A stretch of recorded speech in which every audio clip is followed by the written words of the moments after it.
Welcome to Final Score now. As you may have suspected, the fixture list is hugely depleted and the weather outside is frightful, but my panel here are still delightful. Steve Claridge, Garth, Crooks and Ferdinand have been watching the 6 fixtures which went ahead at 3 o'clock today in England and Wales. The only Premier League match to survive at 3 o'clock was at the Emirates. Arsenal against Everton. A relief to all of us, I can tell you, when these players came out the tunnel.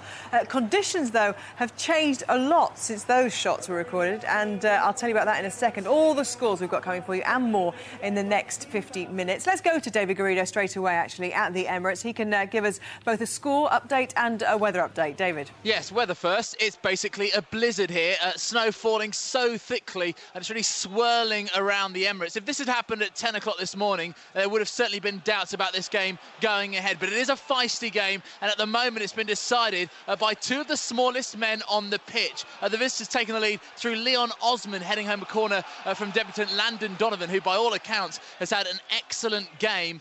With Manuel Almunia beaten, Denilson on the line couldn't keep the ball out. Still, the Brazilian then got his own back later on in the half after a sustained spell of Arsenal pressure. His shot deflected off Osman, wrong-footing Tim Howard and into the net. Plenty of other chances for both sides. Donovan and Luis Saha more than a handful for the Arsenal defence, which at times has looked very, very shaky indeed. As another ball goes across the face of goal. This one swung in from the left-hand side from William Gallas, but no one could get on the end of it. And in fact, just moments ago, Bakary Sagna did likewise, got very, very close to Thomas Rosicky and Arshavin. There could well be a winner here, but one omen which Gunners fans will look to. In this fixture last season, Leon Osman scored the opener. Arsenal then went on to win 3-1. He scored the opener here, but right now it's 1 apiece. Thanks, David. The 6 matches that are being played in England and Wales, by far the worst weather is at the Emirates right now. Which side are responding best to the changes, do you think, Les? It's so difficult to call, because at one stage it looks like Everton are in the ascendancy. They're going forward and they're looking like they're having a real go and looking for that second goal, and all of a sudden Arsenal catching them on the break, and they've just had a shot. They've had one that's gone across the face of the goal. So it's tough to call. It's a real betting man that would put his money on either one of these sides at the minute. Which side do you feel, Garth? I mean, for Arsenal's style of football, you wouldn't necessarily think is suited to snow, which is now falling at a rate that we haven't really seen in London in the last week or so. This has been a fantastic contest from start to finish. They're still battling out there. And what Everton have done, they flooded the midfield and made it very difficult for Arsenal to control the game and play their normal passing game. Arsenal, I must say now, are going for it. Landon Donovan's had an excellent game, as the reporters said. They've brought him off, and it seems to me that Arsenal are now cranking it up and they're going for the 3 points. And, of course, we know what that's going to give them. Point behind the leaders. OK, for Everton, though, you know, it was a 6-1 mauling at the beginning of the season, wasn't it, at Goodison Park? And we said at the beginning of this damage limitation, well, at the moment, they're still in the game with 20 minutes to go. What about Landon Donovan, his debut for Everton? Yeah, played very, very well. I mean, they haven't really had an out-and-out right winger to give them that balance and that width, and he certainly provided that. Not the easiest of introductions to English football, obviously, with the conditions and the opposition. But he's acquitted himself extremely well. Had a big hand in the first goal. Just been taken off, which is understandable. But played his part so far in a very, very good Everton performance. Well, let's give you an update on the Togo attack, the attack on the Togo team bus, which, of course, happened yesterday. The bus was arriving in Angola for the African Cup of Nations, but latest reports suggest 3 people, including a press officer and a member of the coaching staff, were killed in that ambush. We had heard as many as 4, but we're now saying it's 3 people. Togo were due to have played their opening match against Ghana on Monday. They've withdrawn from the tournament. Our last report that we heard, though, there have been talks to try and persuade them to stay. At the moment, the line is that they are leaving Togo. The players who play in this country will be back, Garth. And is that the right decision for Togo, do you think? For the tournament, clearly, it's a massive disappointment. Massive disappointment for the tournament. But I think it's very, very difficult if you're a professional footballer when you see friends of yours shot, gunned down and people dying. We're talking sport to give it to some sort of perspective. However, as far as Togo are concerned, they were scheduled to play on Monday. They've made the decision to come home. Now, there are all sorts of issues to consider here. For the football clubs that own the contracts of those players, do they want them to come home? If the Angolan's government and the CAF Federation cannot guarantee the safety of the Togolese players, then of course they've got no alternative but to come home. The Angolans and CAF will be trying desperately to convince Togo to stay. That's the issue. What about Safety. the whole tournament? Should the whole tournament go on now? Because, you know, if you're left there playing for the Ivory Coast or Ghana, you're thinking, oh, hang on, my personal safety has got to be at risk as well. There's no reason why our bus won't get shot at. Absolutely right. And I think this is the whole point. Football is not averse to tragedy. We've seen this before in the Olympics. We've seen it in football. I think if the show can go on, then yes, it goes on. But you've got to guarantee the safety of the players. OK, we'll have more of that when we get it. Let's go, though, to Carrow Road. Joe Spate's watching Norwich Exeter, and he's got a goal to tell us about. Yes, it's 2-0 to informed Norwich, who are searching for a 9th consecutive home win. And Chris Martin has scored the goal from close range, his 14th of the season, after fine work from Grant Holt. It was Holt who made it 1-0 in the first half with his 21st goal of the campaign after a cross from the fantastic Wes Houlihan. Norwich have missed a succession of chances. Exeter thought they were still in the game, but maybe now the points are safe. It's Norwich 2, Exeter 0. It's the 4th round of the Scottish Cup. Ian Turner is at Pittodrie watching the all-SPL tie between Aberdeen and Hearts. There's been another goal there. There's been another goal, and it's come to Lee Miller. He's worked hard all afternoon. This time he managed to slide in and whip his left foot round the side of the ball and into the back of the net. It was started with another great run from Peter Pollitt. He fed substitute Chris Maguire on the right. He fired in the cross, and there was Lee Miller to make it Aberdeen 2, Hearts 0.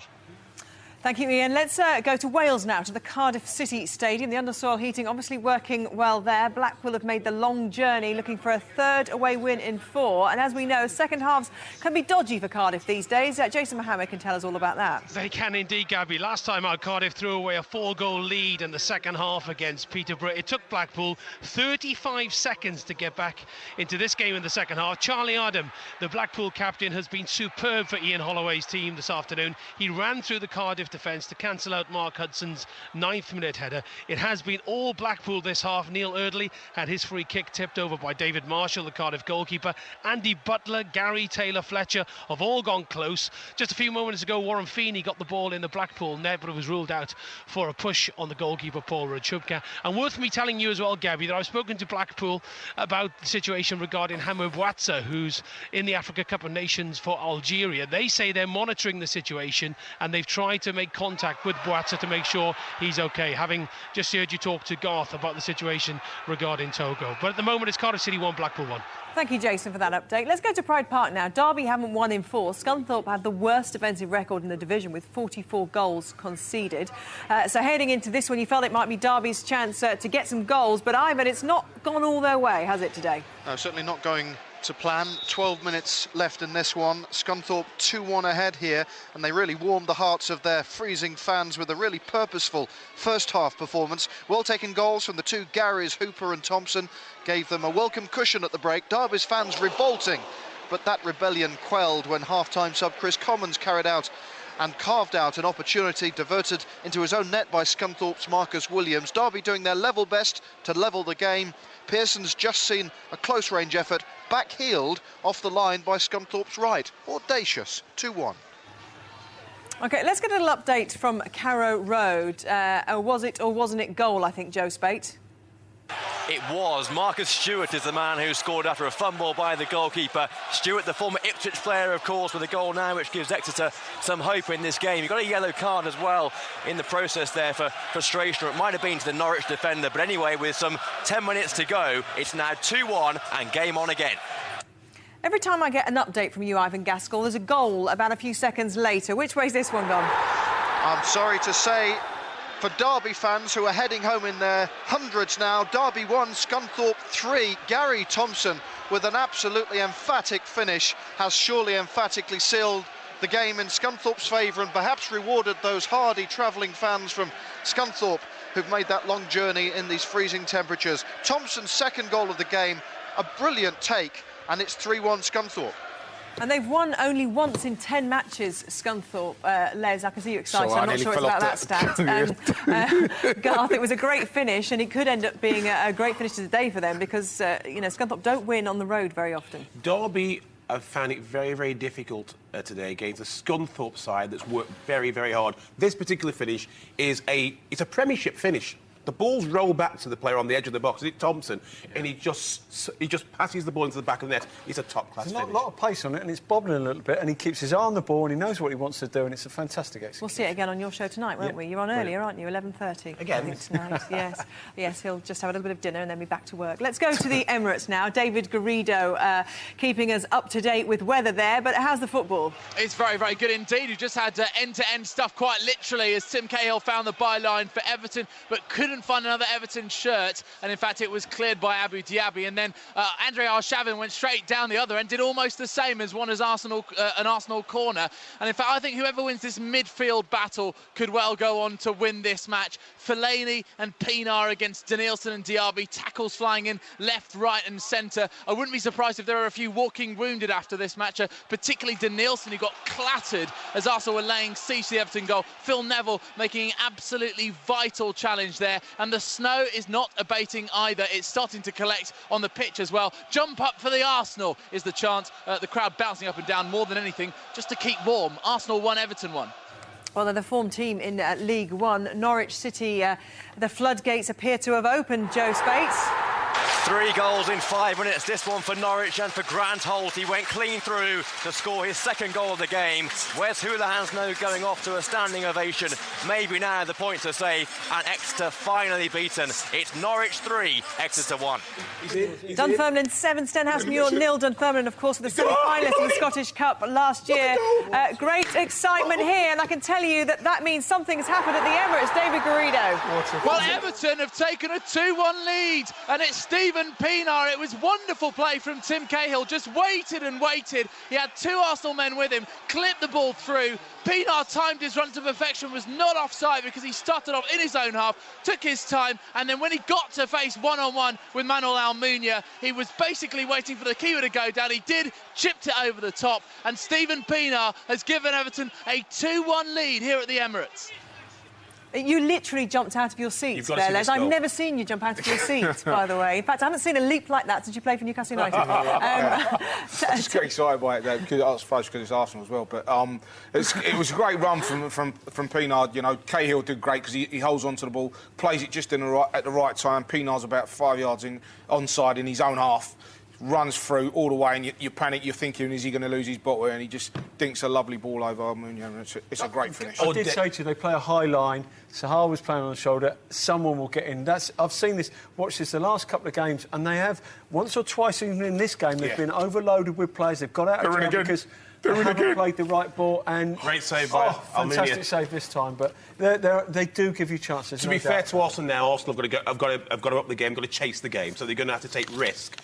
But the finish by Pienaar is audacious. It is fabulous. I mean, for a young South African, you know, if I was a South African manager, I'd be thought, if he can do this in the World Cup, who knows? But Arsenal now have got to go for it. This is their game in hand, technically. They could have gone but 1 it's point behind the also leaders. the game that it looks like they've blown it. You know, that they wanted to keep on. They did everything, blow torches on the steps, because they wanted to keep that form going. Because they realised there's an opportunity here. Have kept the ice on the steps, couldn't they? All credit to Everton. They're ravaged with injury. Moyes put a side out that's good on paper. More than that, they've been very, very good on the field. Well, Everton go 10th tonight if things stay as they are right now, so they'll be delighted that this game went ahead. Let's go to the Rico now. Coventry's manager Chris Coleman wants his team to finish in the top half. Well, they started today in 17th. How are their aspirations going, Steve Lee?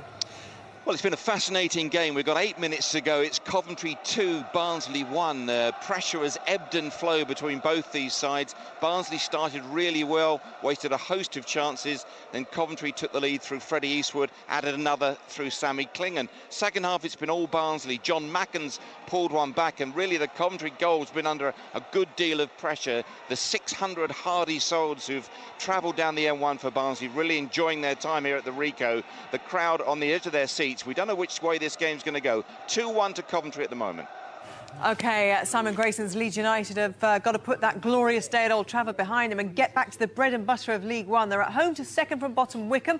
James Mason is there for us. And it's not been easy, Gabby, for the Leeds or their fans. Leeds won, Wickham won, despite their FA Cup heroics last week. As you say, they've found struggling Wickham a much different prospect this afternoon. They did take an early lead through Jonathan Howson's strike, but Wickham twice hit the post in the first half and got their just rewards in the second when JP Pittman completed a good passage of play to equalise. And one to where Leeds striker Jermaine Beckford has been very quiet this afternoon, despite putting in that transfer request. But Leeds do have a habit of scoring late. It's Leeds 1, Wycombe 1. OK, let's go back to the Emirates.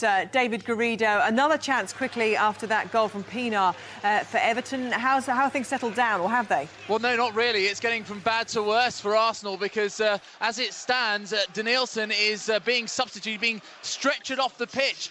It was actually in the build-up to that chance James Vaughan sent through and Manuel Almunia made the save. And Danielson was jogging across the pitch. I don't think it was a challenge or anything like that, but just must have gone over on something. But he's obviously in pain and being stretchered off and being pushed down the tunnel. So he has been substituted. And at the moment, Arsenal really at 6s and 7s. They need to find something here and not let this latest injury disrupt them. He's done ever so well in the midfield. He's had a real battle and a half, him and Abu Dhabi, as I was mentioning before, up against the real force Fellaini and also Stephen Pienaar, who scored what looks at this stage to be the winning goal. But still 5 minutes to go here at the Emirates. It's Arsenal 1, Everton 2. We hoped for some romance at Easter Road this afternoon. Irvine Meadow, the only side who are a junior side, effectively a non-league side, to make it this far in the Scottish Cup, playing against Hibs, third place in the SPL. But Brian McLaughlin, it hasn't really gone to plan, has it? Certainly hasn't, Gabby. It's Hibs 3, Irvine Meadow 0. We're in the final minute here at Easter Road. Riordan, Zamama in the first half. Paul Hanlon with Hibs third midway through the second half. All the credit, though, has to go to Irvine Meadow. You have to say the chances in the first half. Indeed, Brian McGinn to hit the post when it looked like he was certain to score. 2 minutes of stoppage time here at Easter Road. It's Hibs 3, Irvine Meadow 0. And Goliath also in the lead against David at Firhill Stadium as well. Roddy Forsyth is there for us. Yes, Partick Thistle 0, Dundee United 1. It's still that Damien Castelnuovo goal that divides the sides, and that's why the bitterness isn't all because of the severe Arctic conditions. Thistle are seething and tearing into Dundee United, animated by the fact that they claimed, and the television evidence certainly backs them, that Castelnuovo used his hand Thierry Henry style to propel the ball into the net for that opening goal. They're still not out of it, Thistle. They're pushing Dundee United back against the snowbanks behind their goal. They've just won a corner kick, but at the moment it's still Partick Thistle 0, Dundee United 1. Things going from bad to worse for Nigel Clough's derby. Ivan Gascoigne can tell us why. Yes, Scunthorpe has scored a fourth here. Derby 1, Scunthorpe 4, and a man that came on from the bench has suddenly found this afternoon worthwhile.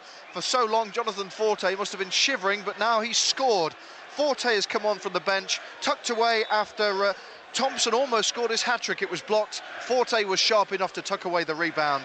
And yes, things are really going from bad to worse for Nigel Clough, staring at their third successive home defeat. It's not good.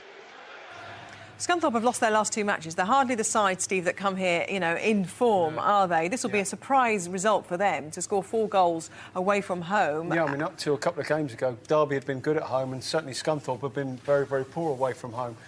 It's their home form, Scunthorpe, so they've kept them where they are. But no, this is a fantastic result, and there's no fluke about it. This has been a really, really good performance, and Derby, down to 18th, will worry about their current form. OK, let's go back up to Pittodrie. Aberdeen, obviously used to conditions that we're all kind of being a bit namby-pamby-ish about down here. It's very cold, Ian Turner, but it's not stopping them, is it? No, it's not stopping them at all. No gloves on show on the Aberdeen hands today, and they'll be applauding themselves in precisely 2 minutes' time, because they are going through to the 5th round of the Scottish Cup, and Hearts becoming the first big-name casualty to go out. Hearts have been disappointing. Aberdeen have scored through Mackey and Miller 2 good goals. They'll be by far the better team, and they're going to be progressing. Aberdeen 2, Hearts 0. Pittodrie-like conditions at the Emirates today, that's for sure. David Garrido, what's going on there? Well, Everton are still pushing. They seem to think that attack is the best form of defence. They want to make sure of these 3 points by making sure that Arsenal don't get hold of the ball.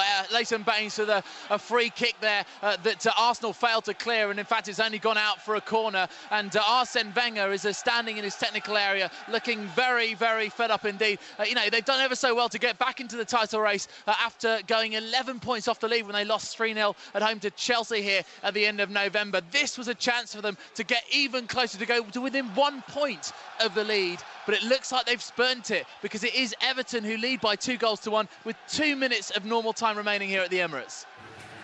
Garth, Les, you saw Danielson went off there. What's the story there? Well, there was no one around him. It wasn't any contact, but he pulled up holding his hip. And it was interesting because in the first half, Gareth went down with a similar situation. He recovered, Danielson didn't, which is a bit of a shame because he's been instrumental in the Arsenal performance. Well, it's almost like muscle spasms through the cold, I would imagine, the way they're going down. So the weather could have played a part in that, you think? Definitely.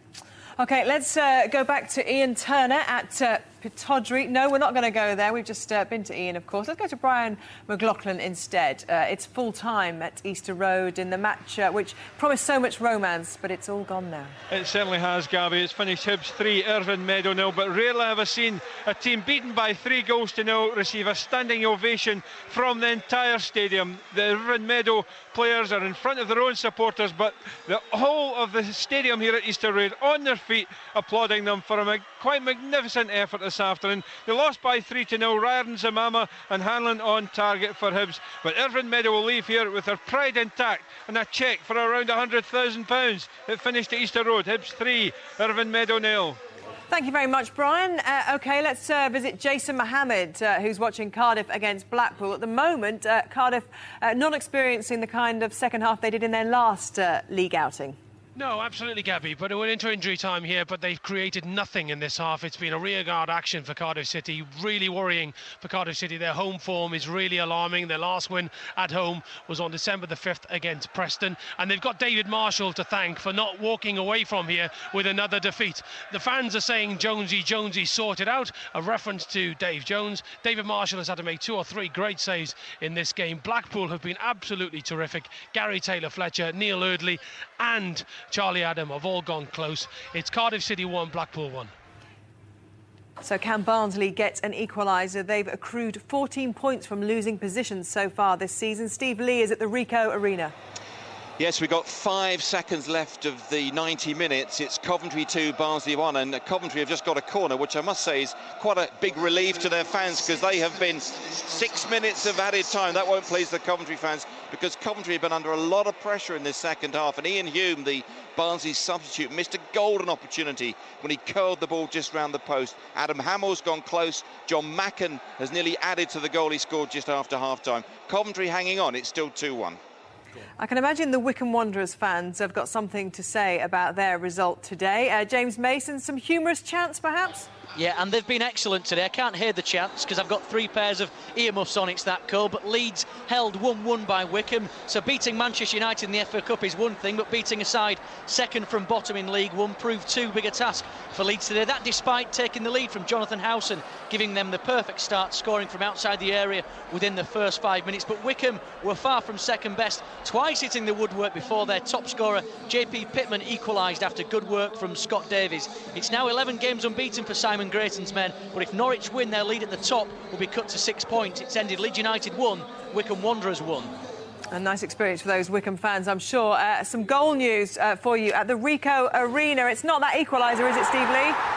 No, just at the death, Coventry have scored a third, and that man, Clinton Morrison, well, he's been up and down the leagues a few times in his career, and he's got a great header just at the end for Coventry, and that sealed the win, I think, after they really survived this second half. They got the first goals through Eastwood and Klingon. John Macken pulled one back from Barnsley, and Barnsley have tried so hard in the second half to get an equaliser, but Clinton Morrison has made it 3-1 to Coventry City. Let's go to the Emirates. David Garrido. It's Arsenal 2, Everton 2.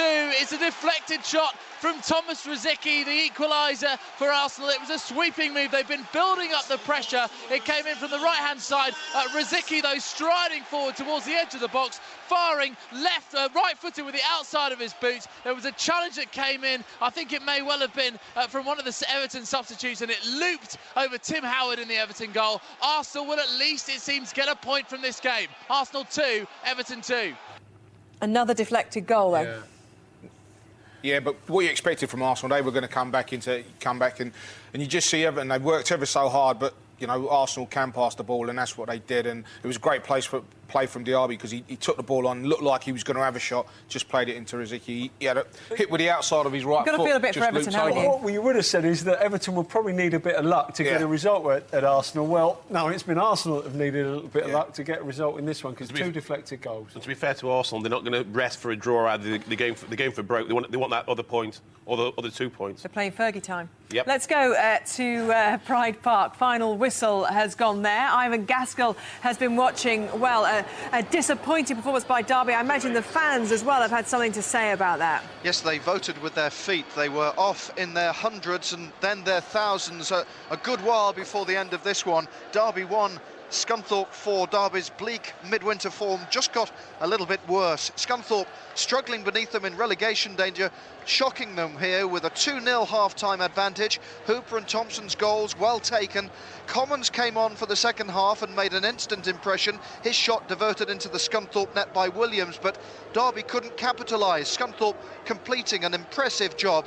Thompson with another fine finish, and late sub Forte lowered the temperature still further for Nigel Clough. A 3rd consecutive home defeat. Dark days indeed for Derby. Scunthorpe, they'll wonder why they can't do this more often. Thank you very much, Ivan. Safe journey home for you. Let's go to Carrow Road. Leeds dropping points, but Norwich certainly not. They're hot on their heels. Well, they're still a few points apart, Joe, but they've definitely making up ground there. Absolutely, and a great job this game went ahead. It was a fabulous affair between Norwich and Exeter. 3 goals for Norwich, 2 of them for the busy Grant Holt. It's now 22 goals for the season for him. 1 in between from Chris Martin. Marcus Stewart, once of Ipswich, pulled one back to make it 2-1. But a deserved win for Norwich, who played some terrific football. A 9th straight home victory. The 25,000 go home happy, apart from the travelling fans with a tortuous journey through the snow back to Devon. Good luck to them. Norwich 3, Exeter 1.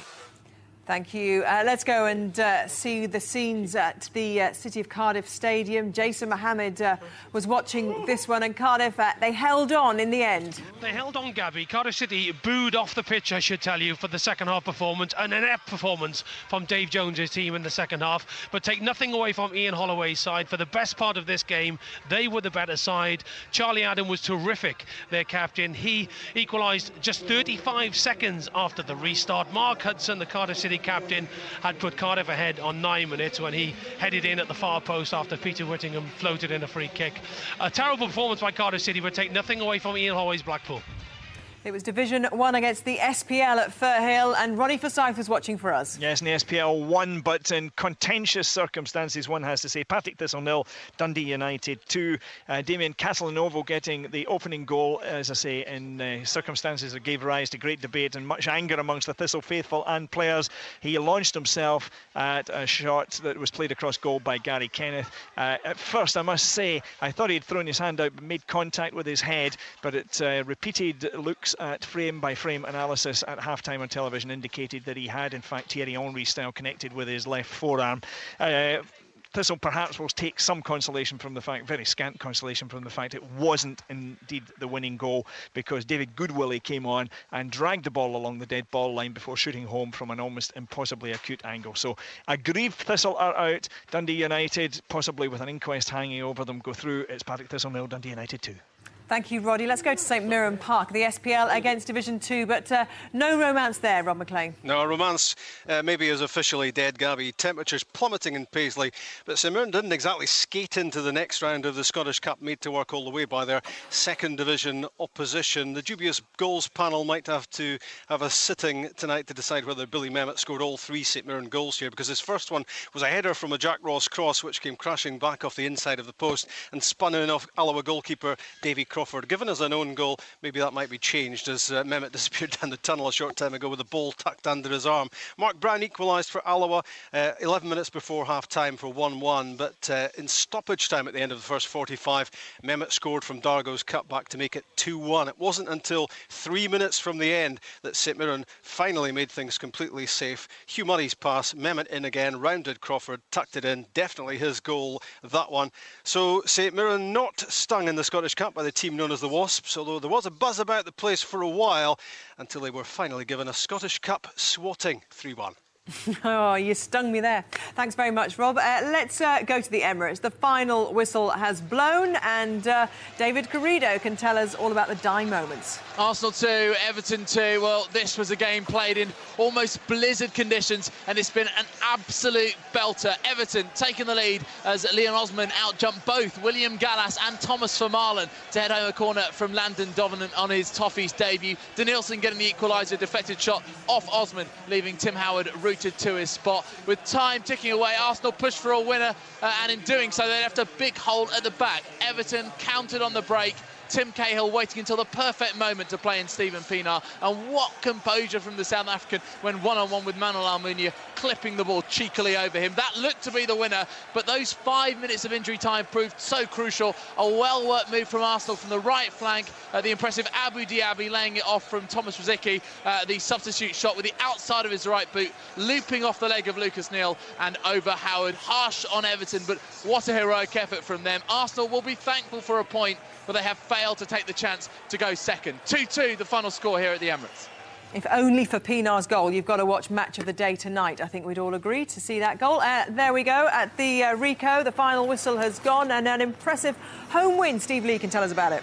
Yes, Coventry 3, Barnsley 1, the harshest of scorelines for Mark Robbins and the 600 Hardy Tykes who made it down the M1. Goals from Freddie Eastwood, Sammy Klingon and sub Clinton Morrison earned the points. But Chris Coleman will thank his lucky stars because territorially, Barnsley dominated long periods of this game. They got a goal back from John Macken, and with better finishing, might have got a point. 3-1 to Coventry. OK, more Scottish Cup action today. Up at Pittodrie, it was the all-SPL clash. Ian Turner was watching it. Aberdeen 2, Hearts 0. This cup tie took a long time to come alive, and when it did, there was only going to be one winner. Aberdeen dominated in almost every area, and in Peter Pollitt had the game's outstanding player. The young midfielder created both goals with penetrating runs, the first releasing Miller to set up Mackey, the second allowing Maguire to put the ball onto a plate for Miller. Aberdeen deservedly go into the fifth round draw, 2-0. Don't forget, you can get all the build-up, all the goals as they go in from 2:30 every Saturday. All you have to do is press the red button, and we're here for you. Please do that, 2:30 every Saturday on the red button. Time now, though, to get the full classified results.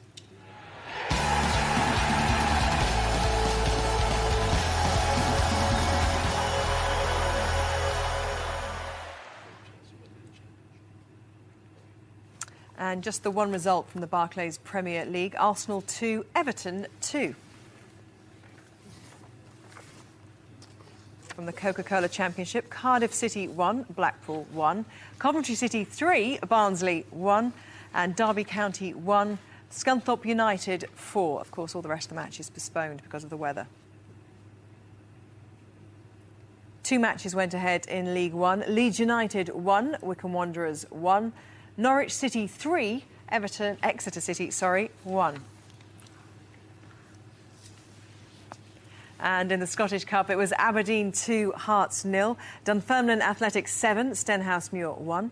Hibernian 3, Irvine Meadow 0. Partick Thistle 0. Dundee United 2. And St Mirren 3, Alloa Athletic 1.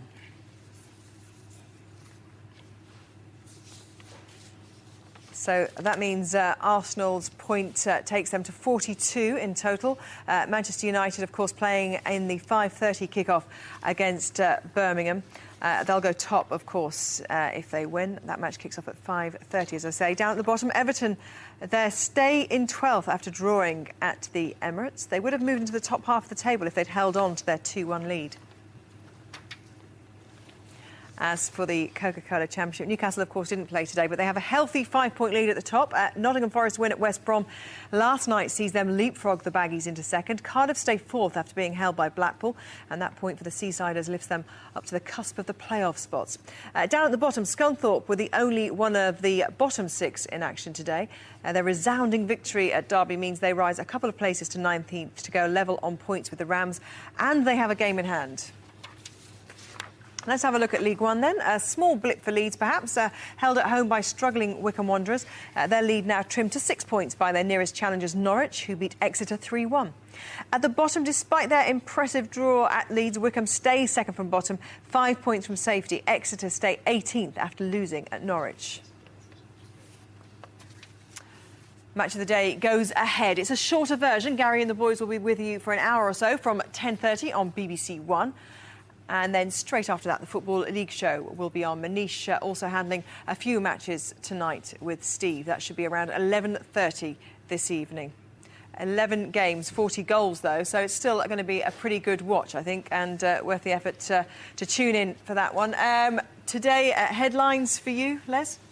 I think Everton, going to the Emirates, I know they haven't got the greatest record there. They'll be going home, and if you're sitting in the Everton's changing room right now, you're disappointed that you're only going home with a point. That shows how well I thought they played today. And he was so desperate because they got 16 points from 18 ahead of today. So desperate, Arsene Wenger, to keep this fixture on, to keep that momentum going.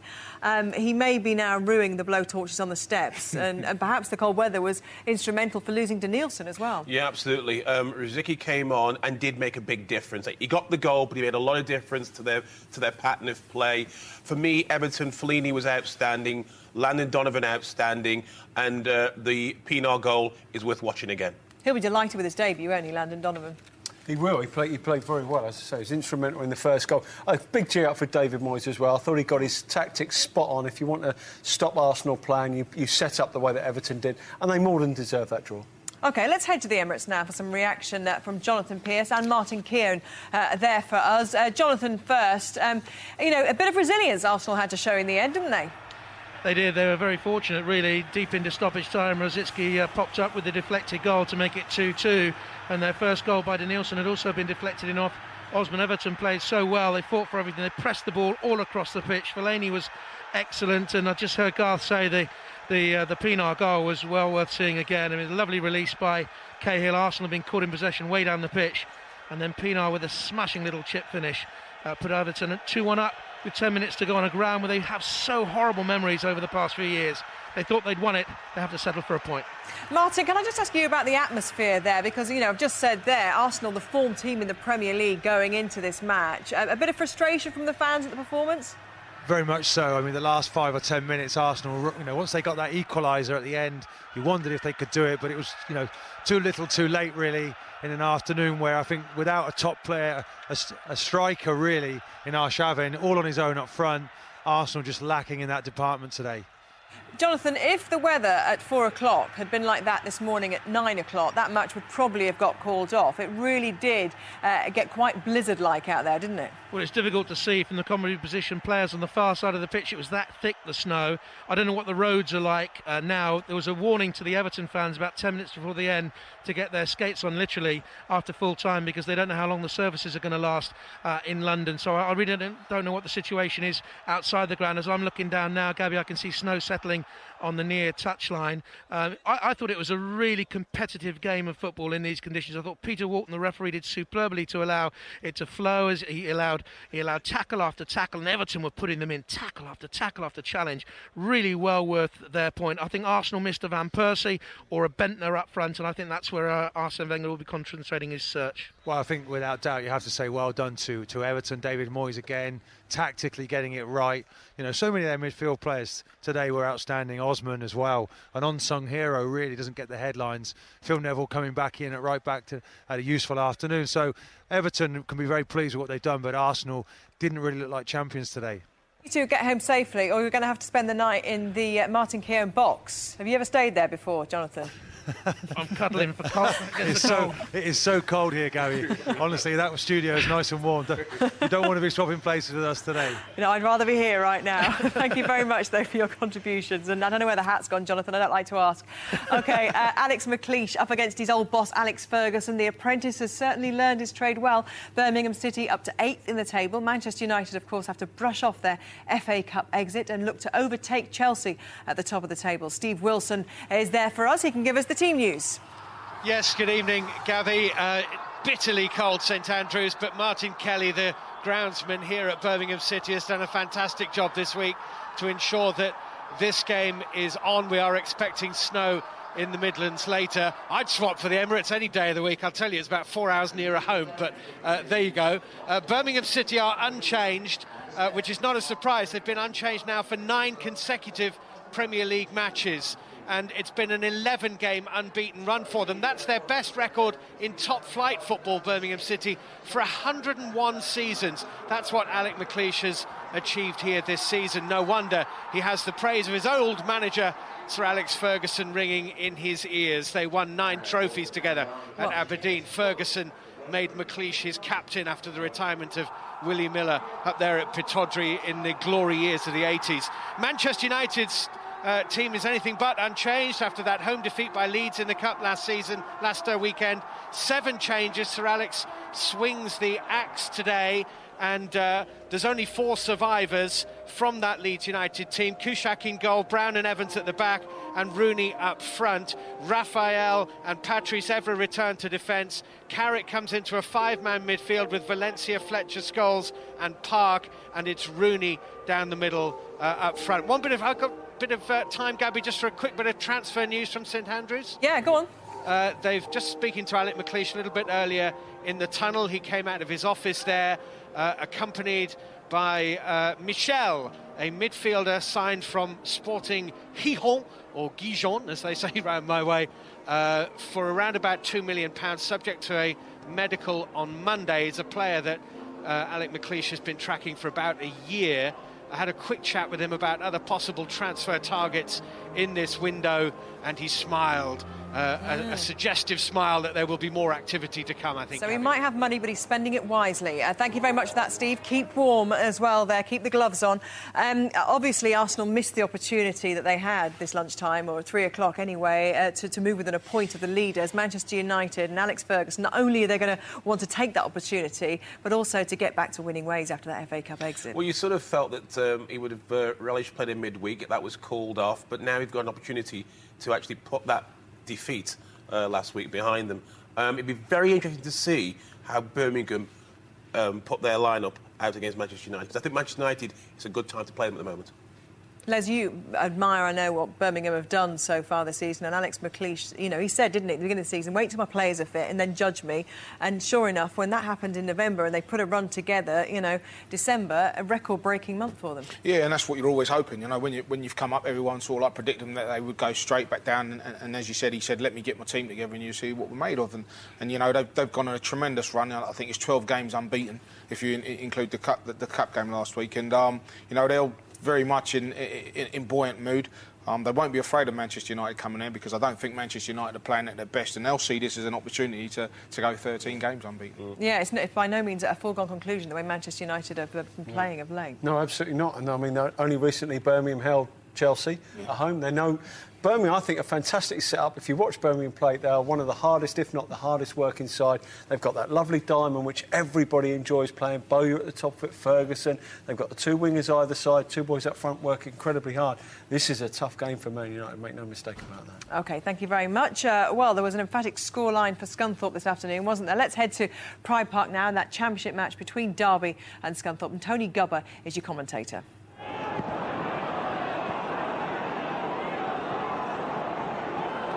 Flag stays down, they're in here, and Scunthorpe take the lead. And Gary Hooper makes amends for the one that he didn't score earlier. Top scorer Gary Hooper puts away his second chance. That was really good work. Played forward by Byrne. Oh, that's been left to drop over the top. And it's number 2. And the boos ring out around the Pride Park Stadium. Gary Thompson has put it wide of Stephen Bywater. This is Pearson. Commons does well to slip one, still has it, great opportunity, and it's gone in, and Derby have got 1 goal back, and it's the substitute Chris Commons, the new daddy, did well to slip away from 2 Scunthorpe defenders, and then there was a big deflection. Now, here's Nicky Hunt. Can he deliver here? Oh, he's played it in! Oh, it's off the line! And it was on its way in until Andrew Wright backheeled it away. He's got a lot to do on his own, but support's now arriving. And he's pulled it back, and he's pulled it back too far, but it's measured, and it's a great third goal. Gary Thompson placed that deliciously past Stephen Bywater.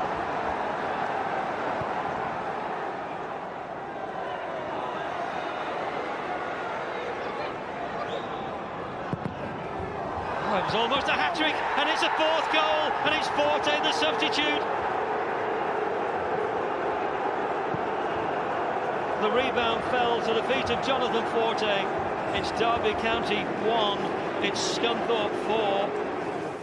Well, that result sends Derby down to 18th in the table. And Nigel Clough, been in charge for a year now, Steve. Patience will start to wear thin, won't it? Yeah, I mean, they said when he first went there it was going to be a 5-year plan. Obviously, they were losing an awful lot of money. There were players on far too much money at that club. I think he's addressed that situation. The problem is now he's getting the results, and clearly, you know, that won't have done his cause any good, the result. When you can see all those goals on your show tonight, Football League show after match of the day. 2 rearranged semi-finals coming your way on BBC television very soon.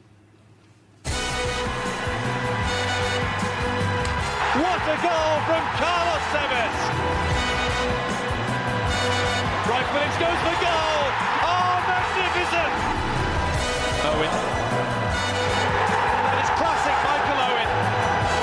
This is a shot by Gibson. Oh, what a lovely, lovely goal! Heskey's onside here. It's in. Milner is turned neatly here. What a goal! He's onside and Claridge has scored! Kakuta saved by Robinson and Blackburn are into the semi-final.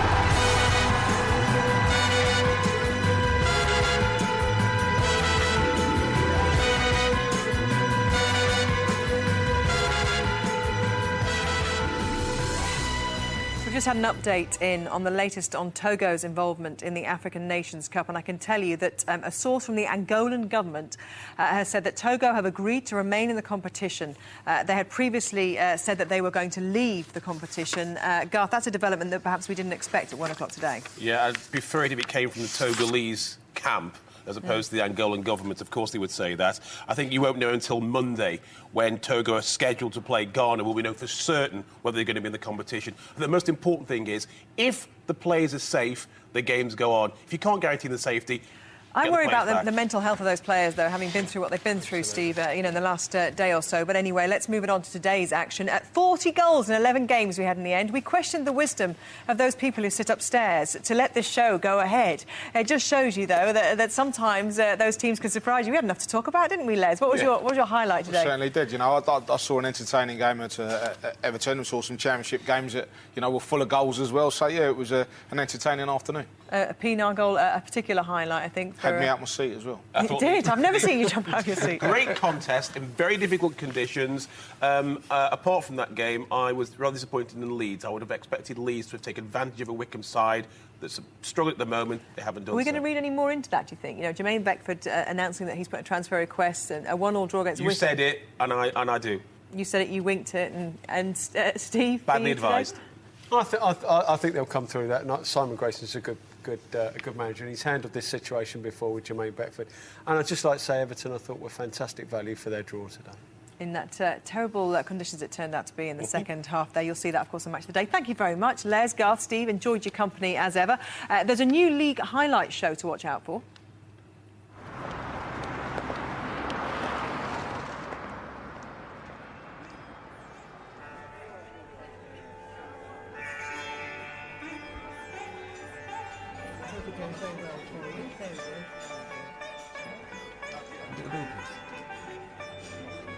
Spend some quality time with your local club in a new Football League show for your area. Late Kickoff, coming soon to BBC One. I know what I'm having for dinner tonight. That's it from us. Live coverage of the second semi-final at the World Darts Championships at Frimley Green continues. Martin Adams and Martin Phillips over on BBC Two. Thank you very much for being with us today. Remember, it's quality, isn't it, not quantity. We'll see you next time when hopefully we'll have both. From all of us, though, keep warm.